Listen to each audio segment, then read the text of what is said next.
rádio. A grande maioria deles está sempre tratando com você, com a sua identidade, com a sua alma, sabe? Porque esse é o ministério de Jesus, tratar da nossa alma. Lucas, eu estou hoje com o pastor Fábio Araújo aqui, me dando a honra de assessorar o caminho de sabedoria. Evangelho de Lucas, capítulo 5, eu vou ler uns versículos aqui, 5 versículos. A partir do 15, eu vou começar do 15. A sua fama, porém, se propagava ainda mais. E grandes multidões se ajuntavam para ouvi-lo e para serem por ele curadas de suas enfermidades. E ele retirou-se para os desertos para orar. Eu vou fazer uma pausa aqui para comentar algo. Jesus, ele sempre tinha que se restabelecer, viu? Porque ele tinha vindo como homem. Então ele tinha que ser restaurado para continuar fazendo. Você vê, né? A humildade dele. Ele sabia que depois que o poder de Deus, através dele, vinha sobre alguém, ele tinha que se recolher para se refazer, né? E aqui a palavra está dizendo que as pessoas vinham atrás dele e eram curadas de suas enfermidades. E ele retirou-se para os desertos. Não era um deserto, só eram vários. Para orar. E aconteceu que em certo dia, enquanto ele estava ensinando, estavam ali assentados fariseus e doutores da lei, que tinham vindo de todas as aldeias da Galileia e da Judéia e de Jerusalém. E o poder do Senhor estava presente para curá-los. O poder do Senhor estava presente para curá-los. E eis que uns homens traziam em uma maca um homem paralítico e buscavam meios de levá-lo e colocá-lo diante dele. E eles, não encontrando um caminho pelo qual pudessem levá-lo, por causa da multidão, subiram ao telhado e desceram-no pelas telhas com sua maca para o meio, diante de Jesus. E ele, vendo a fé deles, disse: homem, os teus pecados te foram perdoados. Eu vou proclamar aqui, eu vou repetir o versículo 15. A sua fama, porém, se propagava ainda mais. E grandes multidões se ajuntavam para ouvi-lo e para serem por ele curadas de suas enfermidades. Então é isso. Ontem, Deus nos falou. Oi, bispa. Deus nos falou, nos alertou ontem sobre a maneira como nós devemos que manusear aquilo que é sagrado, aquilo que é de Deus. Ontem Deus nos deu esse alerta, né? Só que hoje Deus está trazendo um outro tipo de alerta. Ele está nos alertando sobre Expedito. Deus abençoe a Aline Carvalho lá de Portugal. Deus abençoe minha linda. Deus te proteja. Deus hoje está nos alertando sobre uma das maiores armas que o inimigo tem contra nós, contra a nossa vida, que se chama religiosidade. A gente vai falar sobre isso aqui. É uma coisa desconfortável falar sobre religiosidade, porque as pessoas confundem religião com religiosidade. E você precisa entender que uma coisa não tem nada a ver com a outra. A primeira coisa que a gente vai desfazer aqui é esse equívoco, viu? Que pode estar na sua mente, porque é meio confuso, né? Porque as palavras, elas são parecidas, né? As palavras, elas são, parece que a religiosidade, a religiosidade, ela é nascida da religião. Só que a religião, ela tem um propósito. O propósito da religião é nos ligar a Deus. Esse é o propósito da religião. É criar um sistema. A religião é um sistema, gente. Deixa eu falar aqui, viu? Antes que você... É um sistema. Para criar um ambiente, uma situação para você ser ligado a Deus. É uma maneira de você ser ligado a Deus. Mas a religiosidade, ela dificulta. O problema da religiosidade é que ela dificulta, pastor Fábio, esse relacionamento. Ela dificulta. A religiosidade, ela fica como pedra de tropeço no meio do caminho. Ela fica. Né? E esse problema aí, esse negócio dessa religiosidade aí, foi uma das grandes lutas que Jesus teve no período que ele caminhou na terra. No período em que ele estava exercendo o seu ministério. Por quê? Porque o ministério de Jesus, ele era um ministério de ensinamentos, ele caminhava e ensinava. Era um ministério de libertação e era um ministério de cura. Né? Jesus, quando ele chegou, ele trouxe para o povo uma visão de Deus que aquele povo jamais imaginaria. Jesus trouxe uma visão totalmente diferente de tudo que eles conheciam. Né? Jesus, ele trouxe um Deus encarnado, andando e falando com eles. Escuta isso aqui, gente. Coisa linda isso aqui. A forma como ele se apresentou, mesmo sendo homem, com toda a sua humildade, com toda a delicadeza, com toda a simplicidade daquele homem. Ele revelava Deus, né? Um Deus como eu e como você. Da mesma forma do propósito original, quando ele dizia assim, ó, eu tô formando, vamos formar o homem, a nossa imagem e semelhança.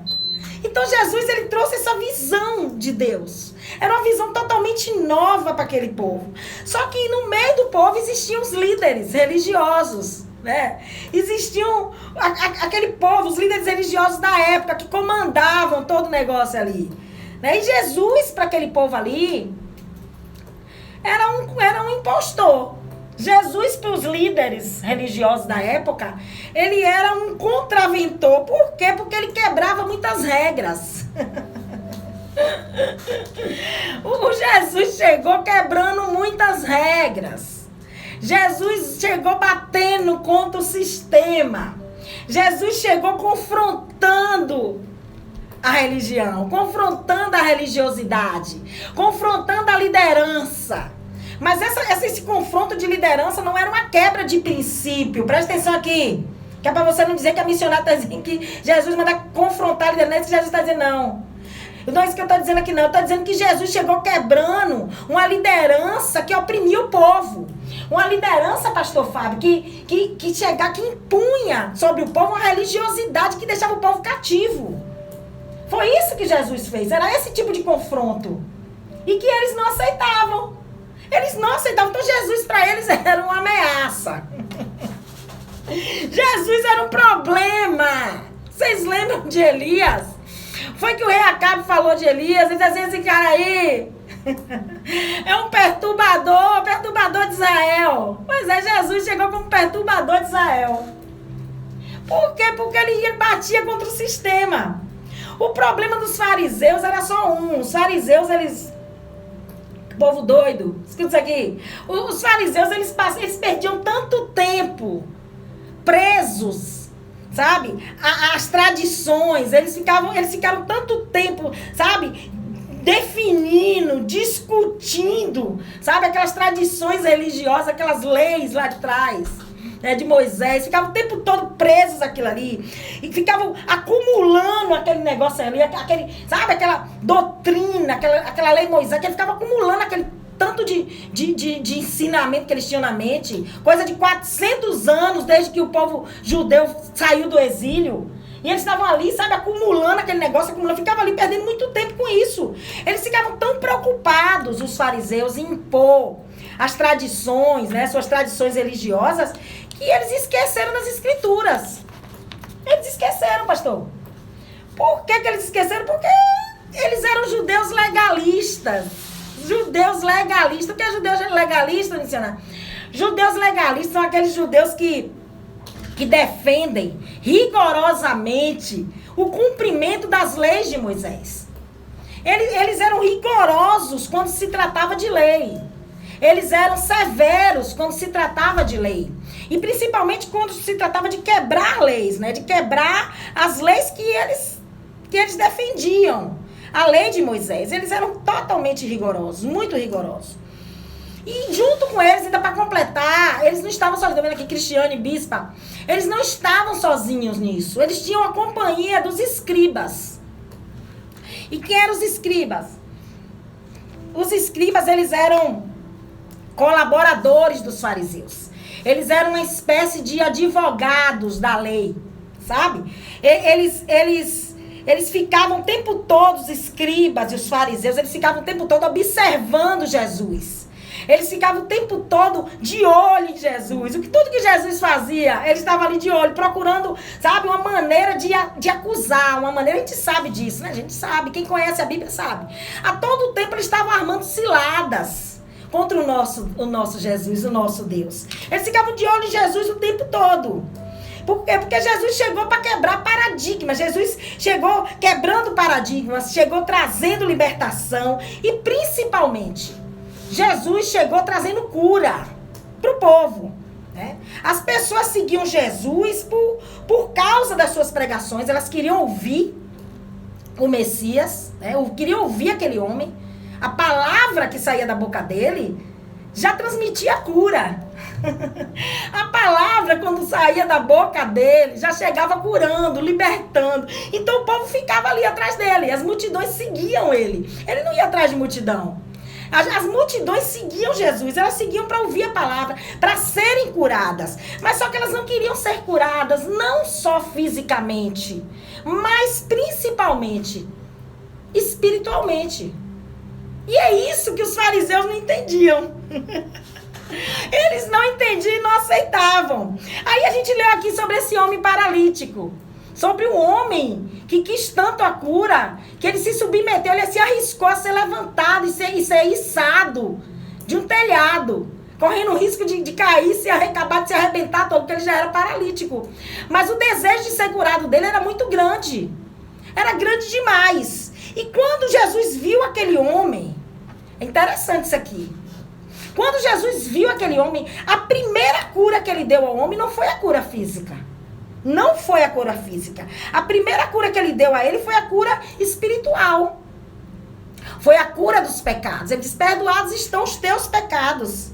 E nessa hora, quando ele proclama o perdão, quando ele libera a palavra de cura, quando ele age como Deus que ele era, os fariseus, eles pensaram, eles não falaram. Se você ler a palavra, você vai ver. Os fariseus, eles não proclamaram o que eles estavam pensando, o que estava no coração deles. Eles pensaram, eles disseram assim, esse homem aí está blasfemando. Esse homem aí está querendo dizer que é Deus. Esse homem está fazendo algo que só Deus pode fazer. Eles não acreditavam que Jesus era o próprio Deus encarnado. Eles não acreditavam e por isso eles não aceitavam. Aí Jesus, que vê tudo, que sabe de tudo, Jesus que escutou os pensamentos dos fariseus, dos escribas, além de dar àquele homem uma cura espiritual, o que ele faz? Ele diz assim, eu curei já espiritualmente, agora eu vou curar fisicamente. Para mostrar a eles quem eu sou, meu poder. Ele não precisou falar nada, ele não precisou bater boca, ele não precisou se defender, ele foi lá e fez. Deixa eu dizer aqui, deixar logo uma lição aqui de Jesus, você não precisa fazer nada, meu querido. Quando os acusadores começarem a te acusar, não precisa você fazer nada, você só tem que ficar na posição e quando o Pai der a ordem, você vai lá e faz aquilo que o Pai mandou você fazer, é só isso. Quem justifica você, quem me justifica, quem justifica o pastor Fábio, quem justifica a Bispa Elisa, Cristiane, Eliette, Expedito, Aline, Sandra, Elane, você que está na Cidade FM 87.9, na Rádios Net, você que está na cidade, Rádios Gospel, na Cidade Gospel, você que está aí, escutando essa ministração maravilhosa, Deus falando com você. Você não precisa se mover para muita coisa, não precisa fazer muito, não precisa fazer escândalo, não precisa fazer, sabe, quebrar barraco, não precisa nada. Você fica quieto. Fica quieto esperando a ordem de Deus. Fica quieto esperando a ordem de Deus. Ele foi lá e curou. Curou fisicamente também. Tô vendo Gil aqui. Um beijo. Curou fisicamente. O problema da religiosidade, gente, é que os fariseus, eles eram tão cegos. A religiosidade, a primeira coisa que ela faz com você é trazer cegueira espiritual. A religiosidade, quando chega para você, quando chega para mim, quando chega para qualquer pessoa, é trazer cegueira. Ela não consegue ver o que está além dos olhos dela. Eles não conseguiam reconhecer Deus em Jesus. Eles estavam cegos espiritualmente. Eles estavam cegos. Né? A cegueira tem feito isso com um bocado de gente. Né? Tem cegado muita gente. Jesus, ele chegou para quebrar a religiosidade. Ele quebrava, ele batia contra o sistema. O que é que ele fazia? Ele pernoitava, né, com publicanos, ele curava leprosos, ele se relacionava com samaritanos, né, como aquela mulher do poço de Samaria. E ainda quebrava uma regra que para os fariseus, meu pai, era a maior ofensa, que era curar no sábado. Se você for olhar aí, se você for procurar nos milagres de Jesus, você vai ver que uma grande maioria dos milagres, dos grandes feitos dele, dos grandes prodígios de Jesus, aconteceram no sábado, né? Parecia que ele fazia de propósito. Parecia que ele dizia assim, eu vou cutucar, né? Se fosse a gente, ele dizia assim, eu vou pirraçar, né? Se fosse a gente carne, homem, dizia assim, eu vou pirraçar, vou fazer só para pirraçar. Jesus, ele ia e curava no sábado. O problema dos fariseus é que é impressionante. O fariseu, ele é uma criatura a ser estudada, tá? O fariseu, se a gente pudesse fazer um estudo no fariseu, se tivesse condição da gente estudar o fariseu, fazer uma autópsia, tem gente que abre o cadáver para estudar, né? Para descobrir. A medicina faz isso. Ela abre um corpo para descobrir um bocado de coisa, para estudar, para estudar a mente. Tem pessoas que... É para estudar, né, pastor? Para fazer a perícia, para estudar. A medicina, ela tem corpos, né? Tem gente que... Eu tenho minha filha mesmo. Ela me disse um dia, ela quer fazer medicina. Ela disse assim, eu quero doar meu corpo para medicina. Ah, que negócio. Então, assim, por quê? Para estudar. Então, se a gente pudesse estudar, né, os fariseus, a gente ia descobrir um bocado de doideira. Por quê? Porque os fariseus, eles estavam mais preocupados, pastor, em manter as tradições. A preocupação dos fariseus era mais em manter as tradições, manter aquela aparência de santidade deles, do que ajudar as pessoas. Eles preferiam, pastor Fábio, criticar, oi missionária Daniele, preferiam criticar as pessoas, criticar Jesus, criticar aquele que estava fazendo, aquele que estava obedecendo, aquele que estava contribuindo para o reino, do que encorajar. Tem gente que prefere lhe criticar do que lhe encorajar, tem gente que prefere, sabe, lançar palavra contra você do que dizer assim, sabe, pô, vá lá, continue, sabe, eu não participei, a pessoa não precisa participar do que você faz, mas pelo menos não atrapalha, né, gente? Tem gente que além de não fazer, ainda quer atrapalhar. Os fariseus não faziam, mas queriam atrapalhar o ministério de Jesus. Os fariseus queriam impedir Jesus de fazer aquilo para o qual o Pai mandou. E a missão de Jesus foi buscar as ovelhas perdidas da casa do Pai. Essa era a missão dele, resumia nisso. Resgatar as ovelhas do Pai, né? Ele veio para quê, missionário? Ele veio para trazer cura. Ele veio para trazer libertação. Ele veio para trazer, sabe? Ele veio para trazer sabedoria, sabe? Trazer a verdade do evangelho. Foi para isso que ele veio. Só que a igreja de hoje, a igreja que nós estamos vendo hoje, a igreja que nós estamos vivendo hoje, ela tá que nem aquela igreja lá de Cafarnaum. Por quê? Porque Cafarnaum, ela era uma cidade muito rica. Muito rica. Eu fui estudar sobre Cafarnaum. Cafarnaum, além de ser muito rica, ela também era muito bem localizada. Sabe? Ela estava numa localização privilegiada, aquela cidade. E por estar numa localização privilegiada, vai escutando aqui o que Deus está falando. Abre teus ouvidos espirituais, porque Deus está falando. Além dela ser uma cidade muito rica, de estar numa localização privilegiada, por conta dessa localização, ela é muito povoada. A Cafarnaum era uma igreja super lotada. A Cafarnaum era uma cidade cheia de gente, densamente povoada. Só que tinha um problema em Cafarnaum. Apesar disso tudo, de todos esses pontos a favor dela, né, de todos esses pontos favoráveis que ela tinha tinha muita mistura. Muita mistura.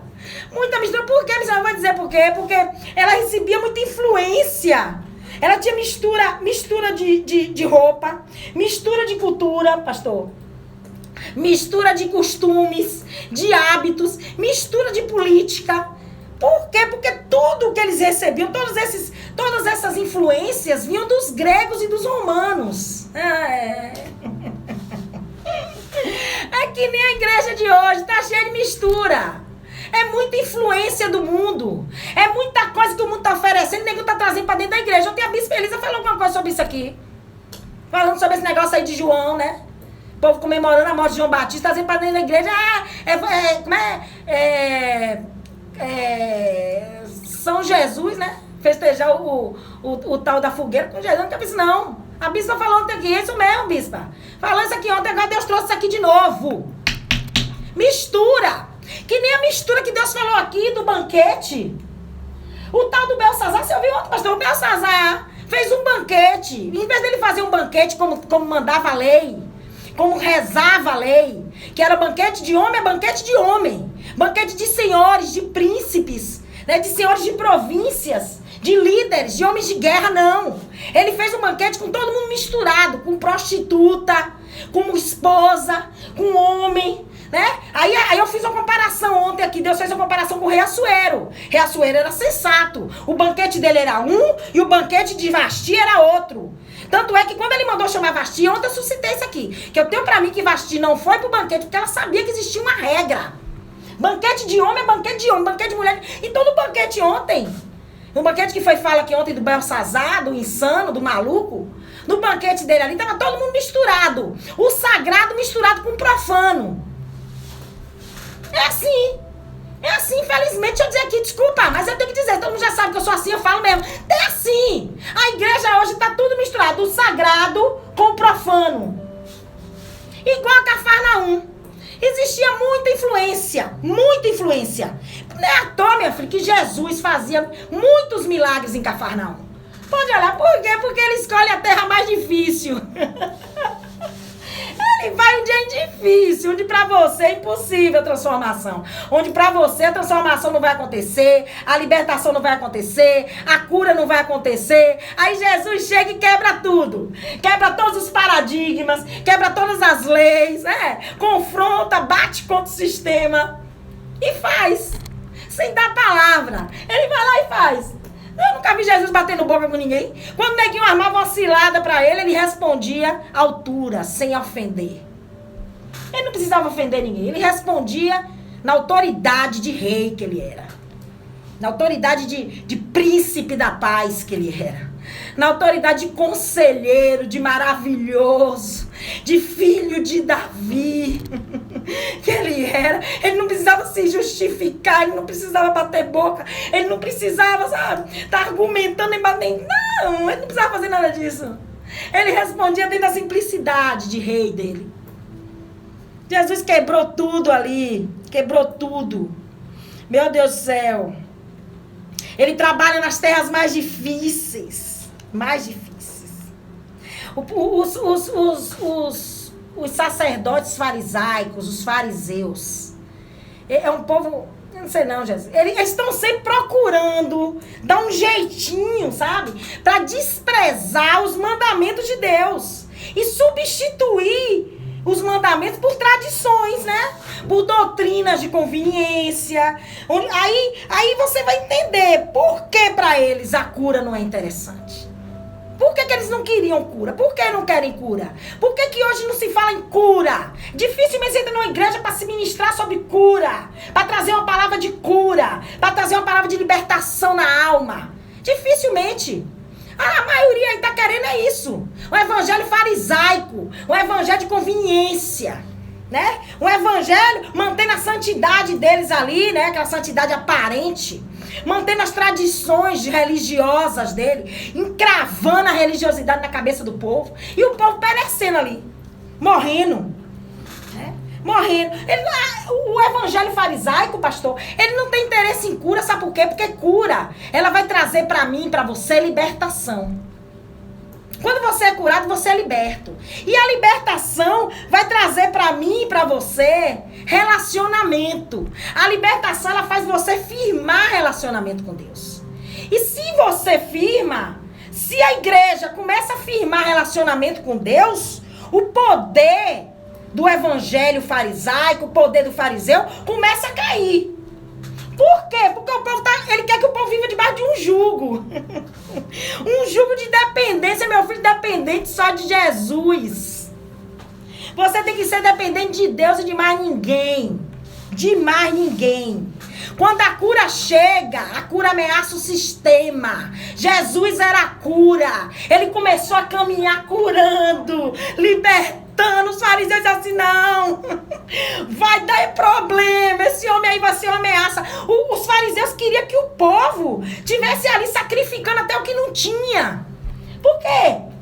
Porque era tudo dividido. Tá pensando que era tudo dividido, meu filho? Como é esse negócio tá tendo aí um negócio aí? Tá tendo negócio aí, como é?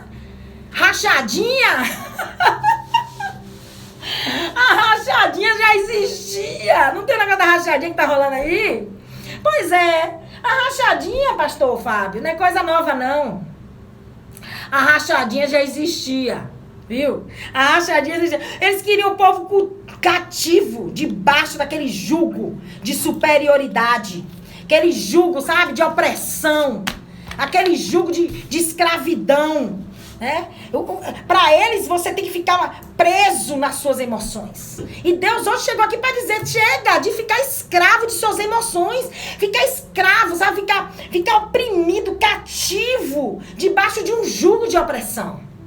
Chega! Chega! Para de ser prisioneiro de religiosidade. Prisioneiro de sacerdotes legalistas. Legalistas, onde a lei é mais importante do que a graça. Pega a graça, deixa a graça aqui. Porque a graça aqui pode dar problema pra gente. Vamos deixar a graça, pega a graça e guarda a graça.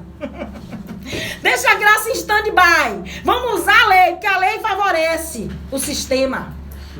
A lei é favorável ao sistema, a graça não, meu filho. Graça não veio pra favorecer sistema de ninguém. Graça não veio pra favorecer nada, doutrina de conveniência de ninguém. O problema é esse. O problema é esse. A religiosidade, ela tem permitido que nossas feridas continuem abertas. Tem permitido que nós continuemos encolhidos, sabe? Tem nos impedido de crescer.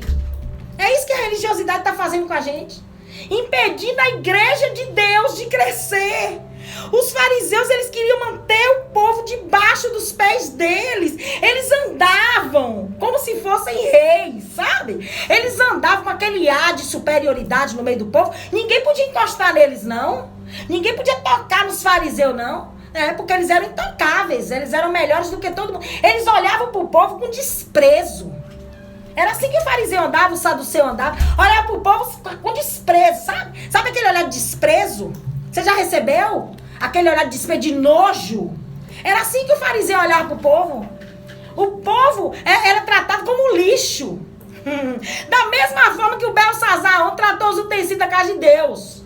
Como lixo, como uma coisa vulgar, uma coisa comum. Deus continua falando aqui: não trate o sagrado como algo profano. Israel é povo de Deus. Não trate os utensílios da casa do Senhor como coisa profana. Não trate. As feridas que Deus permite, foi essa chamada que eu coloquei. Eu coloquei: ele fere e suas mãos reconstituem. Ele permite a ferida. Ele permite. Sabe por que ele permite a ferida? Eu vou dizer aqui, porque pra gente entender esse versículo que tá lá em Jó. Por que ele permite? Você não entende. Se depois ele vai sarar, pra que ferida? Porque a ferida, ela vai criar em você um testemunho. Um testemunho para outras pessoas. Testemunho de esperança, testemunho de superação, testemunho de libertação, pastor. Testemunho de cura. É isso que a ferida faz. Ela tem que ser aberta. Para que o processo tenha início. Se a ferida não for aberta, querido, deixa eu dizer, o processo de cura não acontece. Então, para a cura acontecer, Deus vai ter que futucar a sua ferida. Então, quando ele fala que ele mesmo faz a ferida, ele está dizendo: eu vou abrir essa ferida que está aí oculta, essa ferida que está aí guardada, essa ferida que nem você sabe que tem. Eu vou ter que abrir. Por quê? Porque eu preciso expor a ferida. E depois que eu exponho a ferida, aí você vai reconhecer. Porque tem feridas nossas que nem nós sabemos que temos. Tem feridas que nós guardamos, fingimos que não temos, fingimos que esquecemos, não esquecemos, porque qualquer toque vai doer. Qualquer palavra vai doer. Por que que o inimigo ele investe tanto nas nossas emoções? Por que que o inimigo ele investe tanto nas nossas frustrações, nas nossas rejeições, nos nossos traumas do passado, nos nossos relacionamentos fracassados, nas nossas conquistas, né, que perdemos, em coisas que perdemos lá atrás, nos fracassos da nossa vida? Por que que ele investe? Por quê? Porque ele quer manter a ferida latejando, ele quer manter a ferida, sabe? O tempo todo ali minando pus, minando coisa ruim, minando mau cheiro, minando, sabe, aquela água fétida que sai, porque uma pessoa ferida ela não tem nada para oferecer não, meu filho. A única água que uma pessoa ferida pode oferecer é uma água fétida. A única água. Então o que que Deus faz? Ele abre a ferida. Ele diz, eu vou ter que abrir. Eu vou ter que abrir para sarar você. Eu vou ter que abrir. Vou ter que abrir para expor o que tá aí. Para você ser sarado, para você ser testemunho vivo. Mas tem um problema, gente. Esse processo de cura, ele pode ser dificultado na nossa vida se nós estivermos em lugares. E aqui Deus vai falar. Eu vou falar. Em lugares onde a predominância do evangelho farisaico é muito grande. Cuidado com o lugar que você está hoje, porque nós precisamos ser auxiliados nesse processo, pastor. Você sozinho não vai conseguir, você precisa de cobertura espiritual. Você precisa de um ajudador nesse processo. Então você tem que estar plantado, você tem que estar em um lugar onde a sua liderança seja uma liderança saudável. Seja uma liderança que tenha um olhar de cristão, um olhar dentro do evangelho de Jesus. Dentro da palavra verdadeira, dentro do caminho, dentro da verdade, dentro da vida. É isso que pode nos impedir. Porque tem lugares aí que a religiosidade não vai permitir que você seja curado. Não vai permitir. O fariseu ele não quer uma igreja sarada. Ele é movido por leis. Ele é movido por leis. Né? Ele é movido por leis. As nossas dores elas vão liberar curas sobre nós. Nós seremos veículos de cura. Nós teremos óleo para ministrar sobre as pessoas. Mas para isso nós teremos que ser sarados nas nossas enfermidades. Como ele fez com muitos. Ele sarou a samaritana. Ela foi sarada, virou a primeira evangelista de Samaria. Ele sarou Zaqueu. Né? Sarou aquele homem no seu caráter. Sarou aquele homem no seu complexo de inferioridade. Sarou Levi, né? Levi foi transformado, Levi teve seu nome mudado para Mateus, né? Quando ele teve um relacionamento com Levi, ele teve seu nome mudado. Ele sarou aquele endemoniado do Gadareno, de Gadara. O que aconteceu com aquele homem? Aquele homem foi livre daquela possessão maligna e serviu de testemunho, pastor. Serviu de testemunho para toda uma cidade. Então Jesus, ele tem cura para mim. Ele tem cura para você. Só que tem muita coisa que não depende dele, depende de nós. Depende de nós. Por quê, missionário? Porque a cura ela tem uma causa. E essa causa nós temos que reconhecer, nós temos que descobrir, nós temos que saber, identificar a causa da nossa dor, da nossa enfermidade. Não adianta você estar no tanque de Betesda. Escuta isso aqui. Não adianta você estar ali naquela casa de misericórdia, que tanque de Betesda era conhecido também como casa de misericórdia. Não adianta, pastor, você está ali na casa de misericórdia esperando a água se mover. Porque o que tem que se mover, na verdade, é você que tem que se mover, não é a água.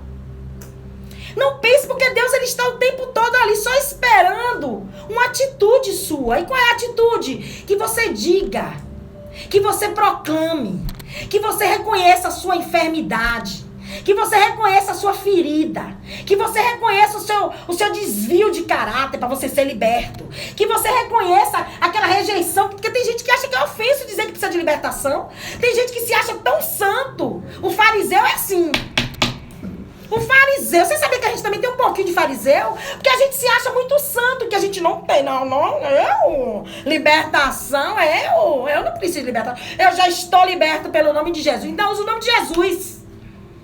Meu filho, todo mundo precisa de libertação. Enquanto você estiver nessa terra, você vai precisar de libertação. Só que Jesus está ali, né? No tanque. Você está lá, no tanque, esperando a água se mover. Mas Jesus está esperando você se mover. Jesus está esperando você ir ao encontro dele, como aquela mulher do fluxo de sangue fez. Ela enfrentou a multidão, ela saiu, Deus sabe como, onde foi que ela arranjou força para chegar até Jesus e alcançar a orla das vestes dele. Não precisa muito não, você não precisa agarrar Jesus, esmagar Jesus, apertar o bichinho, não precisa não. Se você tocar na orla dele, já está de bom tamanho, meu filho. Se você conseguir tocar na orla, ai, desse Deus, escute isso aqui. Se você conseguir, no meio da tua fraqueza, do jeito que você está, sem força, sangrando, você conseguir vencer as muralhas, vencer a espinheira santa que você teve que subir para ver ele. Se você conseguir vencer a multidão, se você conseguir vencer aquela fila de gente que está ali para chegar no tanque, se você tiver força, tiver fé para isso, e você conseguir ao menos tocar na orla, ele vai te curar. Ele vai te curar. Não faça como aquele homem que ficou 38 anos ali, perdendo tempo, parado, esperando a água se mover. Ele não precisava, Jesus já estava ali, só esperando uma palavra. A cura, ela tem que ser reconhecida por nós. A enfermidade, ela tem que ser reconhecida por nós. Nós temos que admitir a nossa enfermidade, admitir, pastor, a nossa fraqueza, admitir os demônios que estão dentro da gente, porque tem demônios dentro da gente. Não se iluda com isso. Ah, missionária, tem. Tem vezes que eu me pego com cada pensamento que eu digo assim, tá repreendido. Eu não sou essa pessoa. Eu não sou, mas é a carne, sabe? Então tudo que vem da carne tem procedência maligna. Por quê? Porque a carne, ela fede. A carne, quando ela tá ferida, ela cheira mal. Então tudo que vem da carne, todo pensamento da carne, ele vai te levar para um lugar que não é de Deus. Todo pensamento de carne vai te tirar da rota, vai te impedir de alcançar a cura. Era o problema dos fariseus. O pensamento daqueles homens era um pensamento de carne. Por quê? Porque eles estavam só interessados neles mesmos. Eles estavam interessados só naquilo que podia beneficiar a religião, interessados naquilo que poderia trazer benefício para a igreja, que poderia engordar, sabe? A oferta da igreja. Para quê? Bater como é o negócio, meu Deus? O negócio lá, partido, dividir lá a rachadinha, é pra isso. Então é isso, não queira isso pra você. Jesus está dizendo hoje, se liberte da religiosidade, se liberte, procure saber que espécie de alimento você está recebendo, que espécie de pão você está comendo. Se liberte dessa opressão maligna, se liberte disso. Ele está às portas, ele está esperando você, ele está esperando, ele está esperando. Ah, meu Deus, se você notar todas as vezes que chegava alguém doente, que chegava alguém, sabe, necessitado perto de Jesus, ele dizia assim, o que queres? O que é que você quer que eu te faça? Fala aí, meu filho, você quer o quê? O que é que você quer que queres que eu te faça? Seja você coxo, aleijado, cego, encurvado, sangrando, leproso. Deixa eu estar perguntando, o que é que você quer? Proclame aí qual é a sua dor, qual é a sua enfermidade. Eu preciso saber, eu já sei. Eu sei o que é que você precisa, mas eu quero ouvir de você. Isso se chama humildade. Quando você consegue abrir a boca, quando você consegue, pastor, reconhecer, porque tem gente que não consegue reconhecer nem para o próprio Deus, sabe? A condição que ele está de deteriorização dentro dele. A destruição que está acontecendo dentro dele. A dor que está dentro dele. Sabe? O demônio que está tomando conta da vida dele. Não consegue reconhecer nem para Deus ali no secreto. E Deus está dizendo, me diga o que você quer. Me diga o que você quer. Porque assim que você me disser, eu vou te tocar. Assim que você me disser, eu vou te tocar. Eu vou te tocar. Eu vou tocar e a cura vai chegar. Eu vou tocar e a libertação vai chegar. Tudo que está dentro de você vai, sabe, pular fora de você. Não vai ficar mais aí. Porque quando eu chego, o mal, ele tem que bater em retirada. Mas para Jesus chegar, você tem que confessar. Para Jesus chegar, você vai ter que abrir a sua boca. Ainda que o opressor esteja dizendo a você, é vergonhoso. Ainda que o opressor esteja dizendo para você, se você falar... Ainda que o opressor diz assim, rapaz, fica quieto, mas que negócio é esse? Será que Jesus não sabe quem você é? Será que ele não sabe o que está corroendo a sua alma? Será que ele não sabe qual é a ferida que ele mesmo permitiu, porque foi ele que permitiu? O diabo, ele não tem honra em nada na tua vida, querido. Em nada. Até o que ele manda pra você é permissão de Deus. Pode ser até uma permissão, uma vontade permissiva da parte do Senhor, mas Deus permite. E aí? Será que ele não sabe o que está acontecendo na tua vida por trás dos bastidores? Quando você sai da igreja, quando você sai do momento que você está dando toda a terra na igreja, mas quando bota o pé do lado de fora, parece um maracujá de gaveta. Murcha. A unção foi toda embora. A unção não tem unção nenhuma, não. Deixa eu dizer aqui. Porque a pessoa que é cheia do Espírito, ela carrega o Espírito dentro e fora da igreja. A pessoa que é cheia do Espírito não deixa o Espírito dentro da igreja e vai para casa, não. A pessoa que é cheia do Espírito não dá terra na igreja, sabe? Fala em línguas, embola a língua, entrega, e chega lá do outro lado, murcha. Deixa o diabo tomar conta. Que negócio é esse? Quer dizer que uma hora Deus entra e outra o diabo entra. Uma hora Deus faz morada, outra hora o cão faz morada. Que negócio é esse? Hã? Você, meu filho, dentro de você, coloque isso na sua mente, tem que habitar um espírito excelente. A palavra nos diz que tem que habitar dentro de nós um espírito, pastor, excelente. Que espírito é esse? O Espírito de Deus. Foi para isso que você foi criado. E Deus quer sarar você. O pastor já tá tocando a musiquinha. Tá tocando já a musiquinha pra ir embora. Eu quero profetizar, que eu guardei pra profetizar desde ontem que Deus tá mandando pra profetizar, mas eu vou profetizar. Vou profetizar sobre nós. Sobre os cristãos dessa geração, sobre a igreja na terra. Que Deus envie lideranças saudáveis, sabe? Lideranças, pastor, com visão de reino. Porque o reino, quando se fala em visão de reino, Deus está falando sobre ele mesmo. Visão de Jesus, visão de verdade, visão de caminho, visão de cura.